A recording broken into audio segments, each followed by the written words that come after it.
Alléluia. Nous allons lire ce matin un psaume entier. Alléluia. Le psaume 45.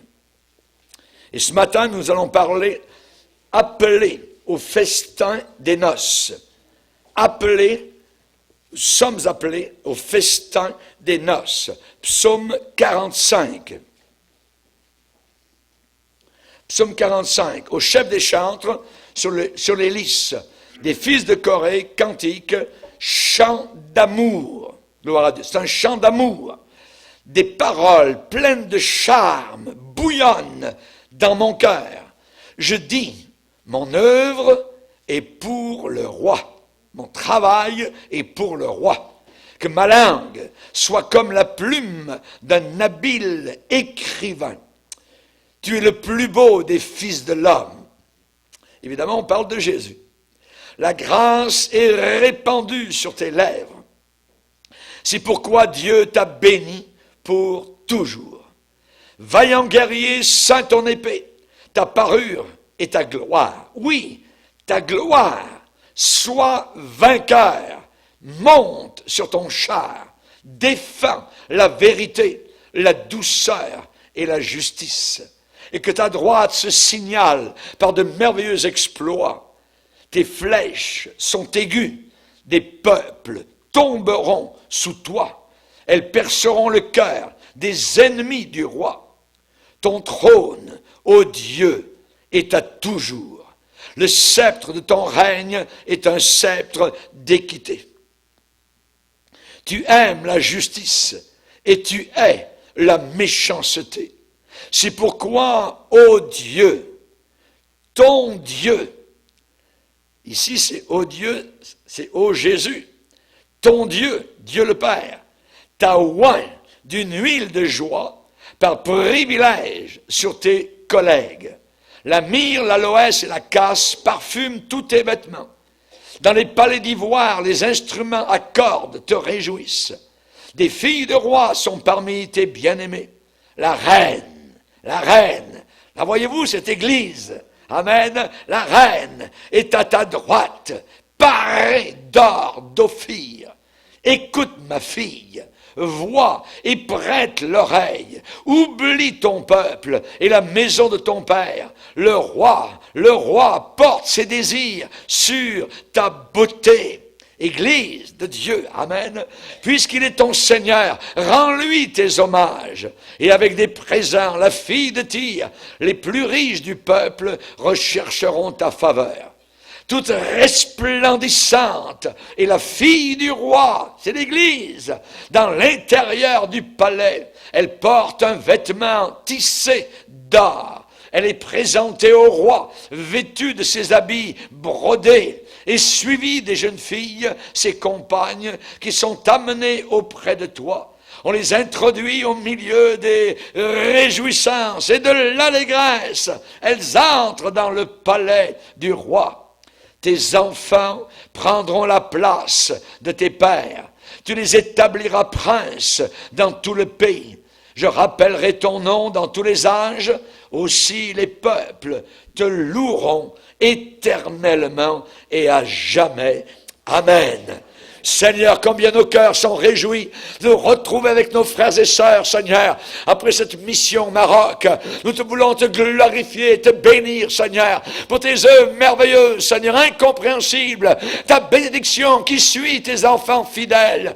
Nous te demandons, Seigneur, de bénir abondamment cette parole qui est répandue dans le monde entier, sur les 5 continents, Seigneur. Nous te prions pour nos frères et sœurs, nous te prions pour cette Église, Seigneur, Église vivante, Église persécutée dans certains pays, mais Église remplie du Saint-Esprit.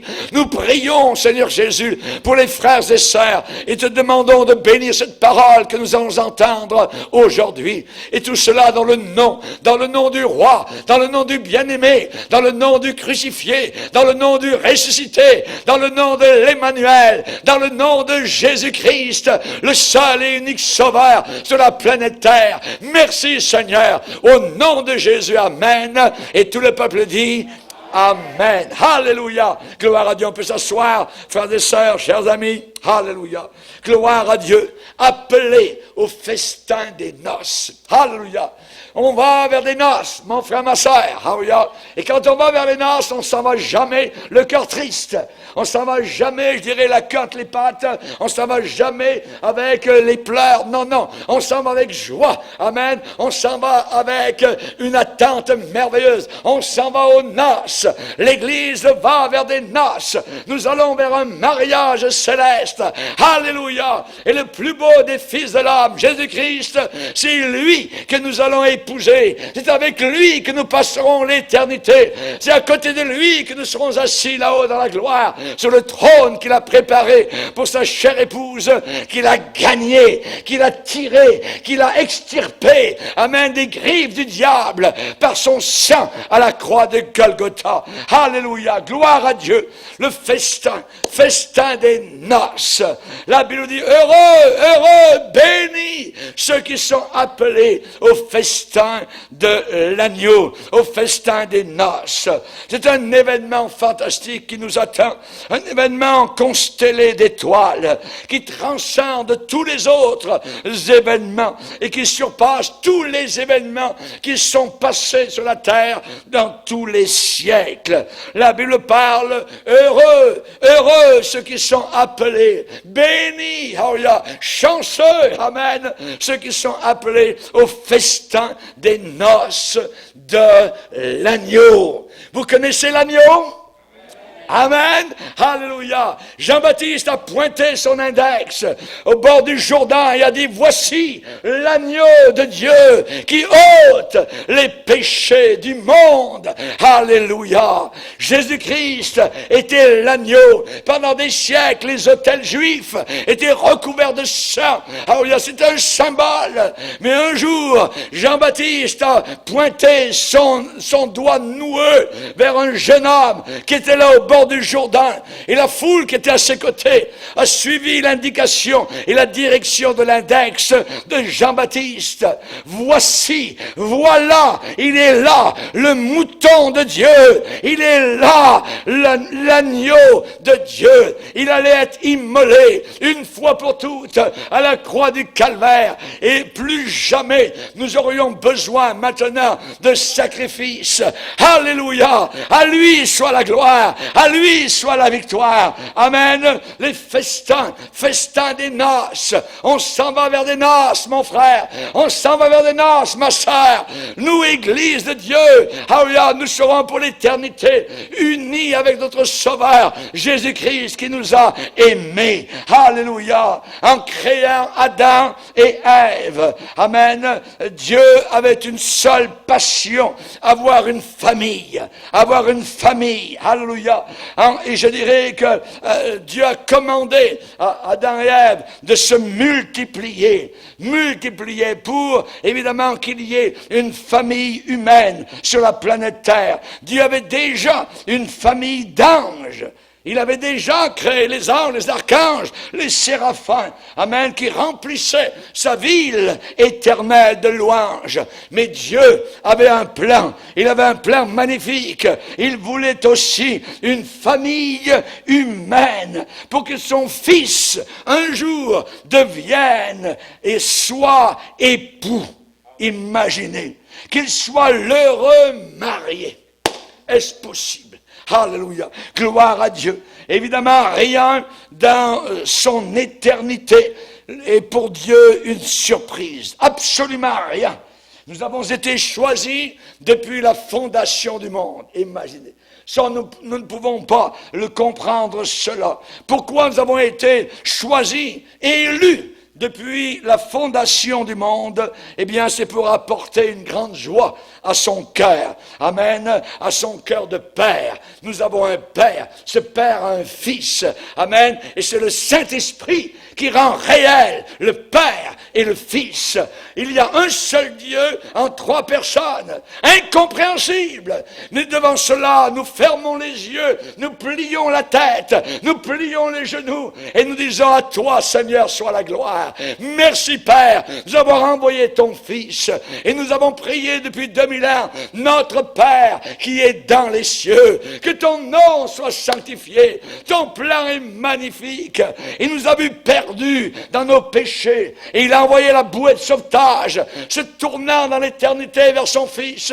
Il lui a demandé, voudrais-tu descendre sur la terre et mourir, payer le prix des péchés de mécréants, de voleurs, de gens impurs et sales? Voudrais-tu mourir à leur place? C'est le seul moyen, car j'ai déclaré, s'il n'y a pas de sang qui coule, il ne peut pas y avoir de pardon.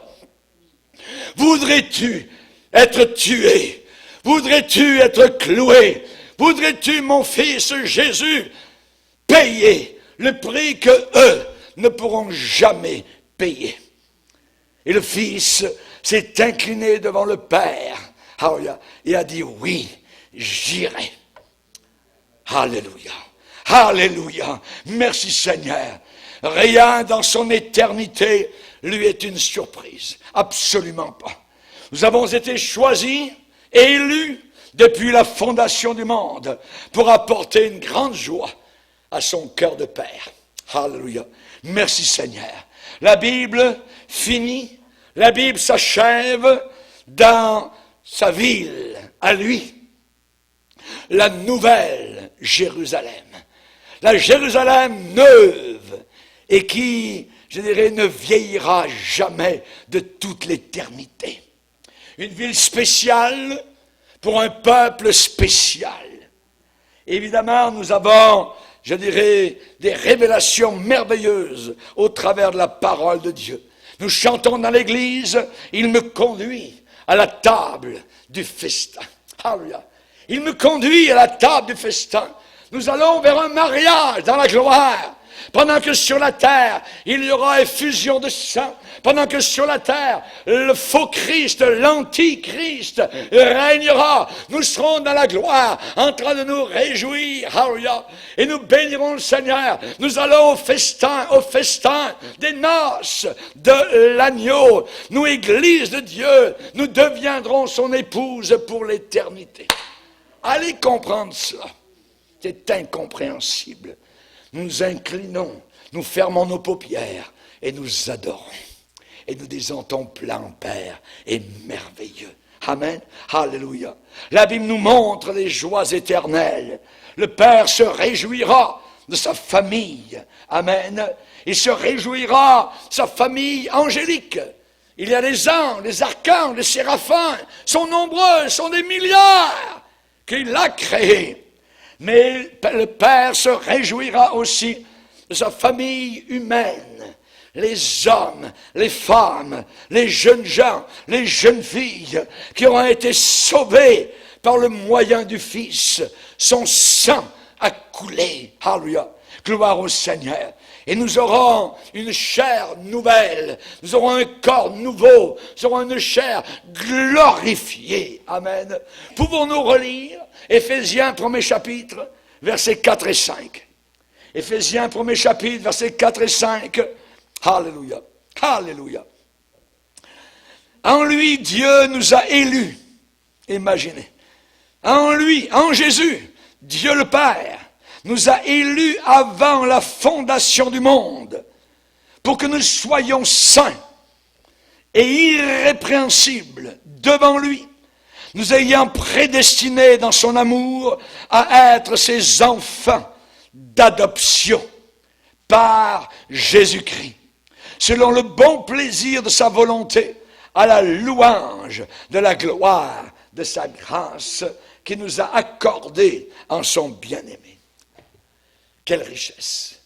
Quelle richesse! Amen. Nous avons été élus avant la fondation du monde. Ce n'est pas un hasard si aujourd'hui tu entends ma voix. Ce n'est pas un hasard si aujourd'hui au travers d'Internet, vous les Russes, vous les gens qui habitaient au bout de la terre, vous les gens des îles, vous les gens de l'Afrique, de l'Océanie, vous avez été élus, amen, avant même la fondation du monde. À Dieu soit toute la gloire, amen. À lui soit toute la gloire. Ce monde, chers amis, Ce monde dans lequel nous sommes, eh bien, n'est rien d'autre qu'un spectacle de forains. Ce monde n'est rien d'autre autour de nous qu'une foire aux vanités. Mais le royaume de Dieu est en préparation. Il va être révélé. Révélé. Satan est le prince déchu. Et il a eu son temps de rébellion. Et le monde a fait son choix. La plupart ont choisi le diable. La plupart ont choisi l'incrédulité. Alors, évidemment, qui allons-nous servir? Ou bien le monde, le diable, ou bien le Dieu éternel qui nous a créés pour une éternité, je dirais, de bonheur éternel dans sa présence, dans une ville, la capitale céleste qui s'appelle la Nouvelle Jérusalem. Chers amis, la méchanceté est en train de grandir actuellement pour être moissonnée.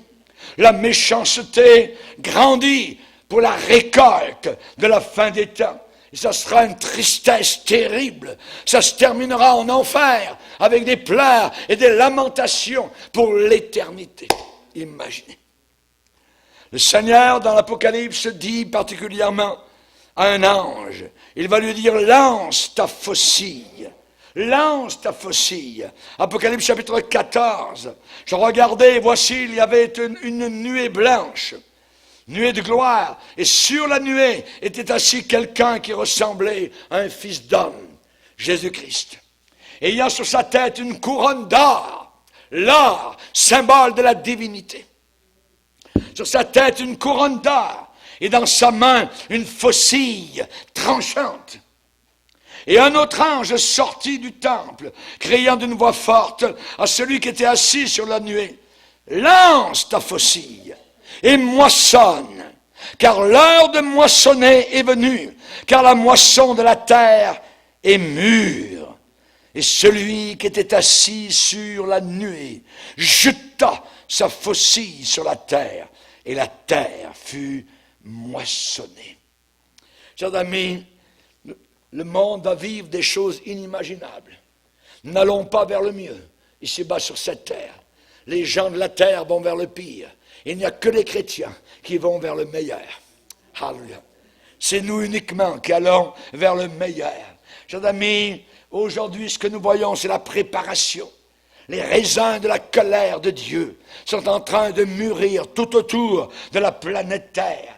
La justice gravit les escaliers de la grâce pour son triomphe total, pour son triomphe final. L'heure de la fin, l'heure de la finalité est tellement proche que nous ressentons un sens de majesté dans l'air. Le Seigneur est sur le point d'accomplir ce qu'il a déclaré, l'enlèvement, la disparition soudaine aux quatre coins de la planète, de millions de personnes ayant un seul et unique dénominateur commun, le salut par le sang de son Fils Jésus. Merci Seigneur, merci Seigneur. L'Éternel règne, il est majestueux, il est majestueux. Et le psalmiste, dans le psaume 45, parle d'un mariage. Il a parlé d'un mariage. C'est un des fils de Corée qui a écrit ce psaume 45.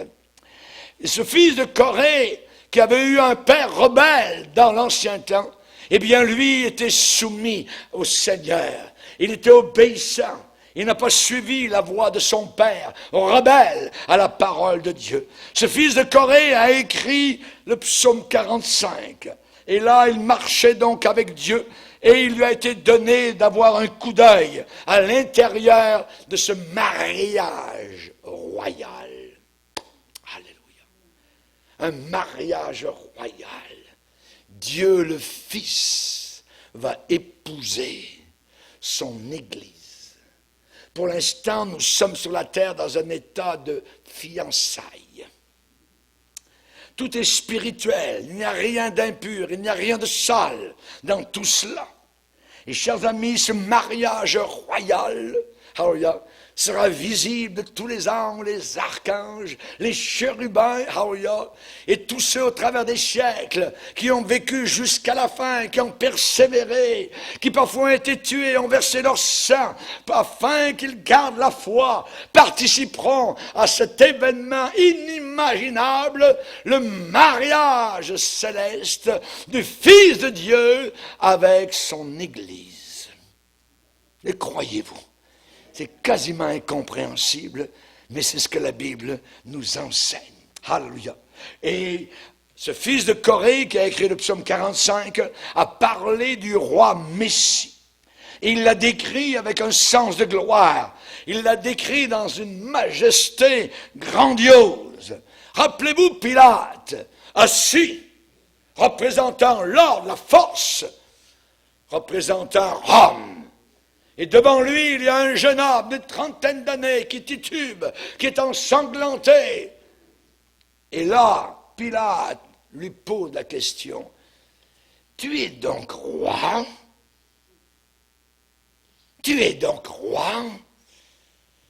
Et le jeune homme, dans la trentaine, va lui dire, « Tu le dis, je suis roi. » Alléluia.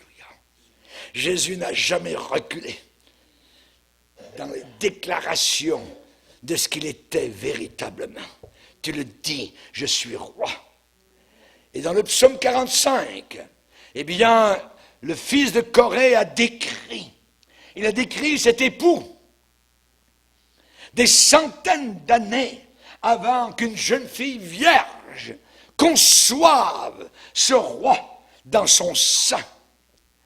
Et lorsque elle était en train de faire les travaux ménagers dans la petite ville de Nazareth, au nord d'Israël, voilà que soudain cet ange puissant, qui se tient devant le Dieu éternel, a été envoyé dans une mission à Nazareth.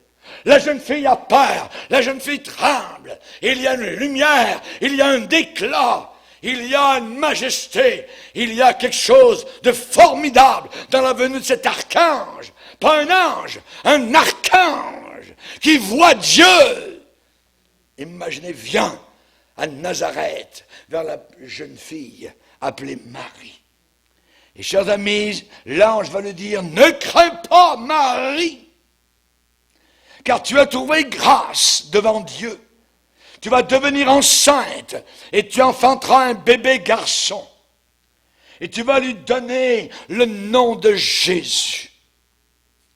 Yeshua. Il sera grand et sera appelé Fils du Très-Haut. Et le Seigneur Dieu lui donnera le trône de David son père. Il régnera. Il régnera. C'est un roi que tu vas porter dans ton sein. Il régnera sur la maison de Jacob éternellement. Et son règne n'aura pas de fin. Chers amis, c'est l'annonce qui a été faite à cette jeune fille.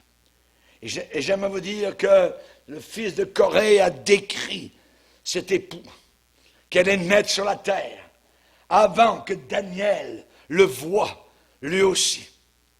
Daniel a vu cet événement, et particulièrement dans Daniel chapitre 7, au verset 13, Daniel va dire, je regardais pendant mes visions nocturnes la nuit, et voici sur les nuages du ciel, arriva quelqu'un de semblable à un fils de l'homme. Il s'avança vers l'ancien des jours, Dieu le Père. Et on le fit approcher de lui, et on lui donna la domination, la gloire et le règne. C'est un roi. Et tous les peuples, les nations et les hommes de toute langue le servirent. Sa domination est une domination éternelle qui ne passera pas et son règne ne sera jamais détruit. Alléluia, alléluia. Dans le psaume 45 que nous avons lu au départ, eh bien, la Bible décrit. Et le fils de Corée a dit, des paroles pleines de charme bouillonnent dans mon cœur. Je dis, mon œuvre est pour le roi, que ma langue soit comme la plume d'un habile écrivain. Et ensuite, nous lisons verset 3. Tu es le plus beau des fils de l'homme. On parle de Jésus. La grâce est répandue sur tes lèvres. C'est pourquoi Dieu t'a béni pour toujours.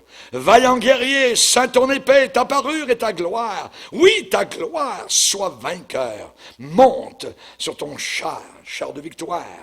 Défends la vérité, la douceur, on parle d'humilité et la justice. Et que ta droite se signale par de merveilleux exploits. Tes flèches sont aiguës, des peuples tomberont sous toi. Elles perceront le cœur des ennemis du roi. Et ensuite le verset 7 magnifique. Ton trône, ô Dieu, est à toujours. Le sceptre de ton règne est un sceptre d'équité. Un sceptre d'équité. Alléluia. Le sceptre appartient au roi. Ici on parle du Seigneur Jésus. De telles paroles sont trop élevées pour moi. Et on est pantois, on est là à bouche bée. De telles paroles nous laissent émerveiller devant le cadeau que le Père nous a fait, nous a accordé. Quelle brillance, quelle lumière dans de telles paroles. On est étonné, on est ébahi. Alléluia. L'époux, c'est le Dieu même. Rendez-vous compte.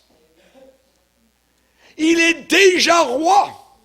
Il a toujours été roi.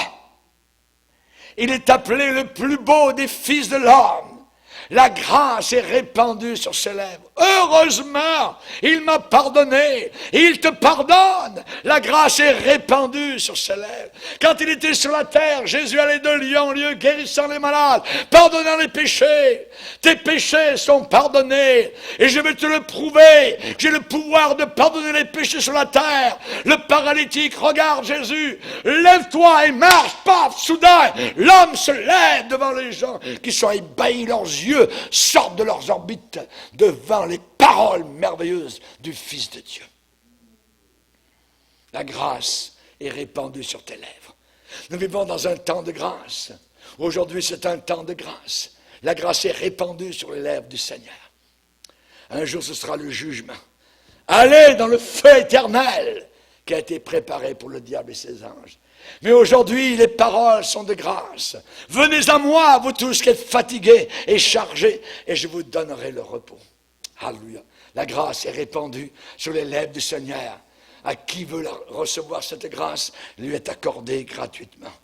Tu es béni pour toujours, vaillant guerrier. Il s'est battu à la croix. Il a combattu les forces diaboliques.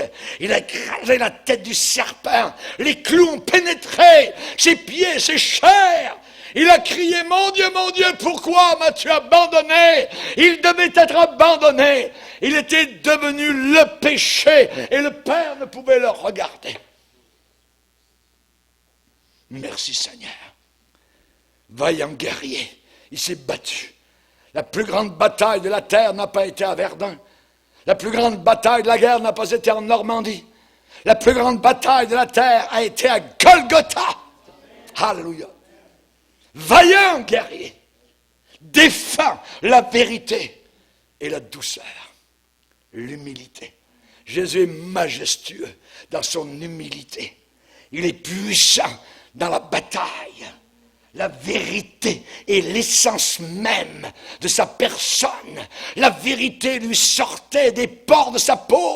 Il était la vérité incarnée, le diamant inaltérable du Père. Alléluia.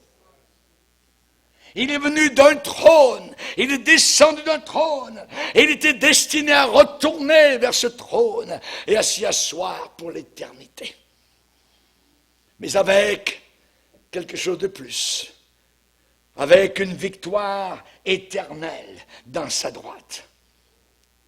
Quand il est monté au ciel, on a dit du haut de la Nouvelle Jérusalem, le cri a été entendu, porte! Élevez vos linteaux, élevez-vous, portes éternelles. Qui est ce roi de gloire qui vient de la planète Terre? C'est le Fils de Dieu. Il a vaincu à Golgotha. Il est vainqueur. Il est saint de victoire. Son corps est percé pour l'éternité. Alléluia. Et maintenant, il a préparé une église, une bien-aimée, avec laquelle il vivra pour toute l'éternité. Merci Seigneur. Merci Seigneur. Actuellement, Dieu est patient. Et bientôt, il va monter sur le cheval blanc. Alléluia. Alléluia. Pour de terribles jugements ici-bas sur la planète Terre. Son sceptre de justice ne laissera aucune place pour des exceptions. Sa victoire sera fulgurante, complète et totale. Car le prix de ce salut, le prix de cette rédemption a été totalement et pleinement payé. La sueur de Jésus, la sueur, je dirais dans Gethsémane, il a lutté. Les pores intérieurs de sa peau se sont brisés. Le combat était intense. Il a sué des grumeaux de sang qui tombaient par terre à Gethsémane. Il a lutté pour moi. Il a prié pour toi. Le sang, la souffrance, les coups de fouet, la honte, la nudité. Pensez-vous que Jésus avait un vêtement sur la croix? Non! Il était totalement nu. Les Romains voulaient absolument la honte totale et complète. Les excréments sortaient. Merci Jésus. Merci Seigneur. Tout ce que tu as fait pour nous. Et alors qu'il était cloué sur la croix, il a crié, tout est réalisé. Tout est accompli. Et il a baissé la tête, non pas comme un vaincu, mais comme un vainqueur. Alléluia.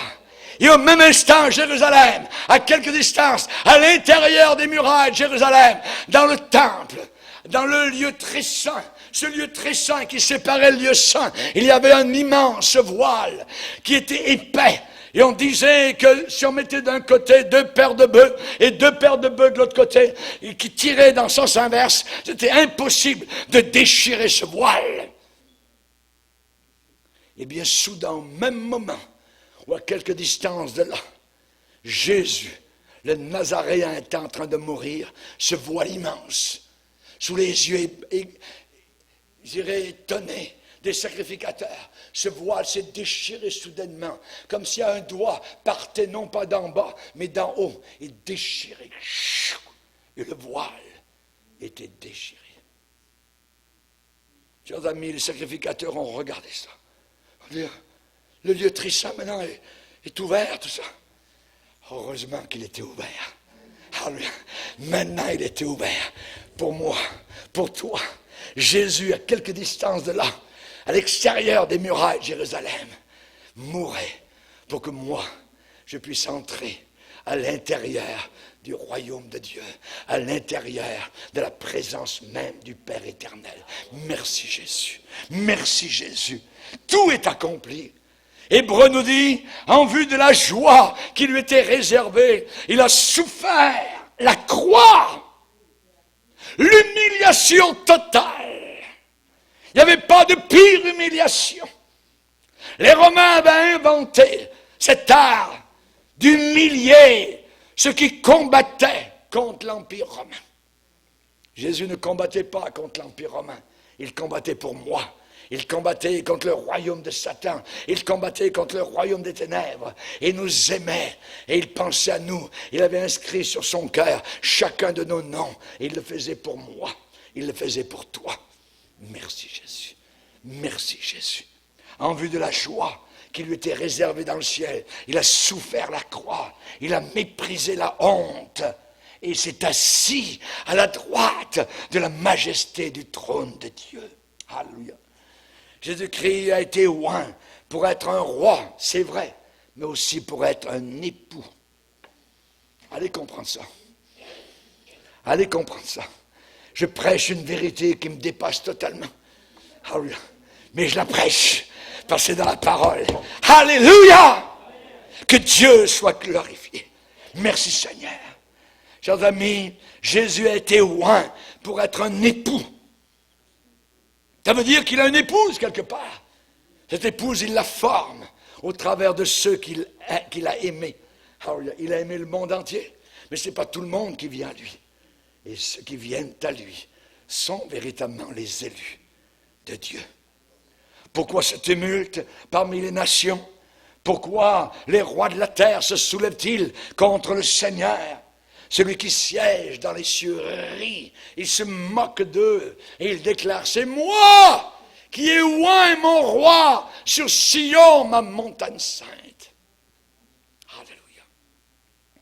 Et par l'esprit de prophétie, le psalmiste a vu le festin des noces, le souper du mariage. Mon frère, ma soeur, nous allons vers un souper de mariage. Alléluia. Nous n'allons pas vers le tombeau, ça va un souper. Ça va faire un festin de gloire.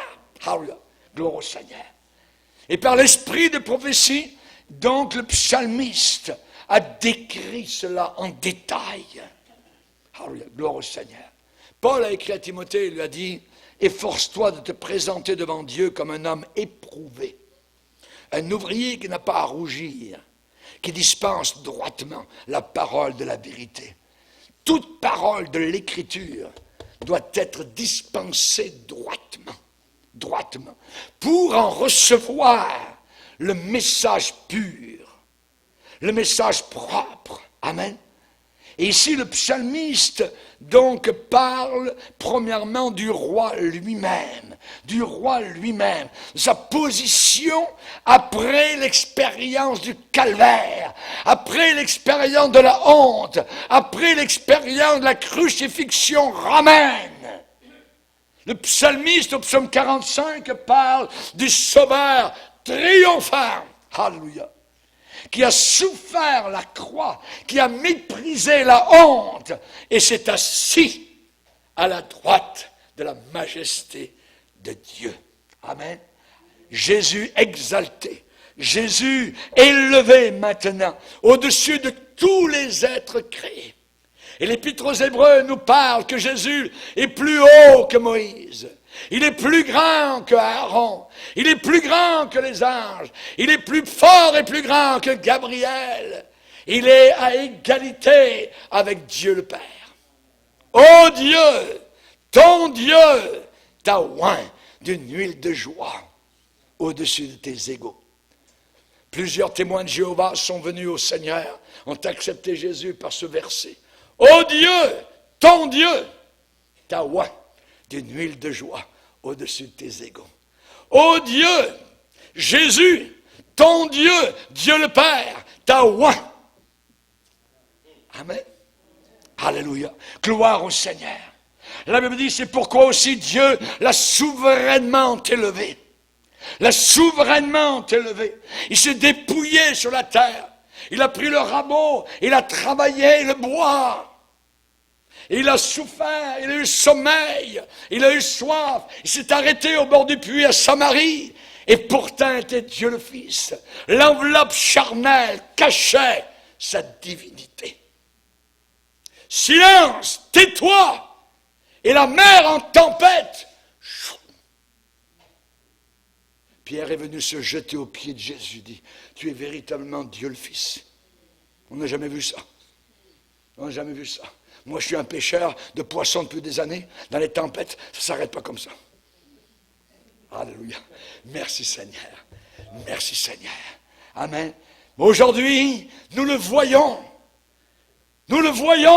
couronné de gloire et d'honneur à cause de la mort qu'il a soufferte.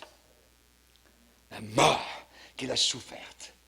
Chers amis, il est appelé le prince. Le prince.